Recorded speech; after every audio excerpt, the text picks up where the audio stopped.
পাঁচ ওয়াক্ত নামাজ নিয়মিত পড়তে হবে, আমরা এক ওয়াক্ত করি না। আমি কিসের মুরিদ?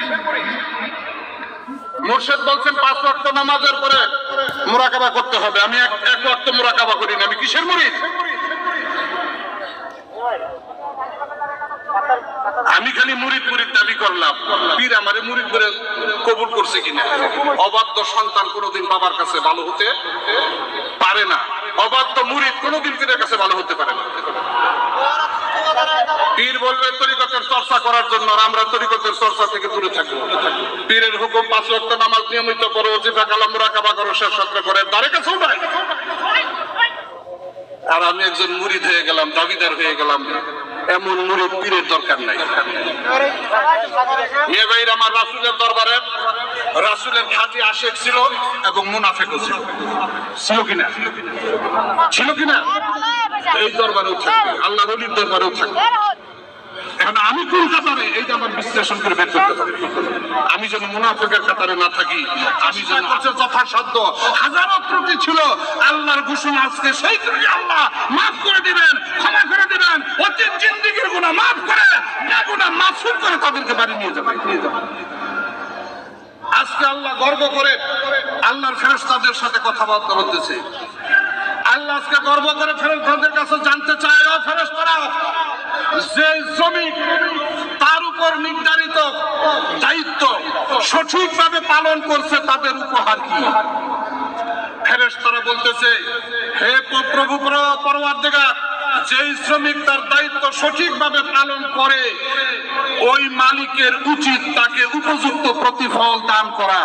আমার আল্লাহ ফেরেশতাদের কাছে কসম করে বলতেছে, হে ফেরেশতারা, আমি আল্লাহর জাতের কসম, আমি আল্লাহর ইজ্জতের কসম, আমার বান্দা সিয়াম সাধনা করে চেষ্টা করে ঈদগাহের ময়দানে হাজির হয়েছে, আমি আল্লাহর ইজ্জতের কসম করে বলতেছি, আজকে ঈদগাহের ময়দান থেকে আমি তার অতীত জিন্দেগীর গুনাহ মাফ করে গুনাহগুলিকে নেকে পরিণত করে নিষ্পাপ আমি আজকে তাদের ঘরে ফিরাবো।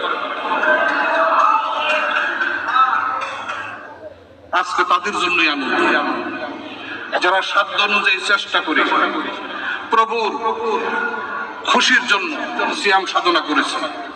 আজকে যারা বেগুনা মাসুম হয়ে ঈদগাহের ময়দান থেকে বাড়ি ফিরবে, শুধুমাত্র আজকের ঈদের আনন্দ আত্মিকভাবে তাদের জন্য, আর বাহ্যিকভাবে আনন্দ আজকে তাদের জন্য যারা 10,000 টাকার পাঞ্জাবি গায়ে দিয়েছে।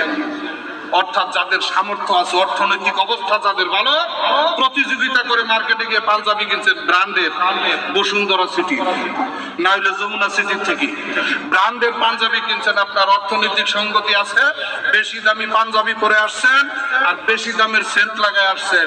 আজকে বাহ্যিক আনন্দ তাদের জন্য, আর হাকিকত আনন্দ তাদের জন্য যারা নিষ্পাপ হয়ে ঘরে ফিরবে। এই পৃথিবীতে সবচাইতে বড় আদালত হচ্ছে যার যার বিবেক। এই পৃথিবীতে সবচাইতে বড় আদালত হচ্ছে যার যার বিবেক। নিজের বিবেককে নিজের আদালতে প্রশ্ন করেন, আমি কোন কাতারে আছি, আমি কোন দলে আছি।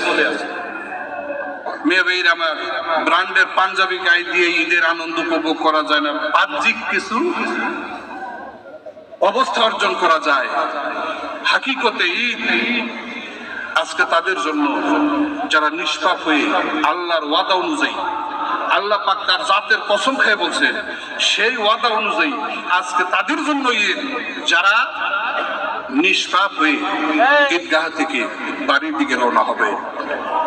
মেয়ে ভাইরা আমার কথাগুলি আজকে ঈদের আনন্দের দিনে হয়তো আপনাদের কষ্ট লাগতেছে, কিন্তু কথাগুলি সঠিক না বেঠিক বলছি?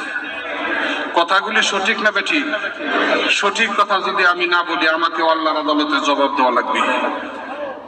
কাজে আমারও বাঁচার প্রয়োজন আছে। যদি কথাগুলি শক্ত হচ্ছে, কিন্তু এই সত্য থেকে আমাদেরকে শিক্ষা গ্রহণ করে আমাদেরকে ওই পথে আসতে হবে যেই পথে আল্লাহ খুশি, আমাদেরকে ওই পথে আসতে হবে যেই পথে রাসূল খুশি, আমাদেরকে ওই পথে আসতে হবে যেই পথে আল্লাহর ওলি খুশি, আমাদেরকে ওই পথে আসতে হবে যেই পথে আমার আকা, আমার মাওলা, ইহকাল পরকালের দিশারি, আমার মুর্শিদ চন্দ্রপুরী খুশি।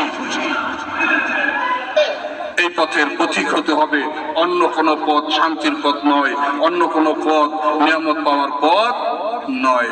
আল্লাহ, আজকের এই ঈদগাহে আমরা তোমার কাছে ওয়াদা করতেছি, আমরা সকলেই তোমার খুশির পথে চলতে চাই, আমরা সকলেই তোমার নবী আমাদের রাসূলের পথে চলতে চাই।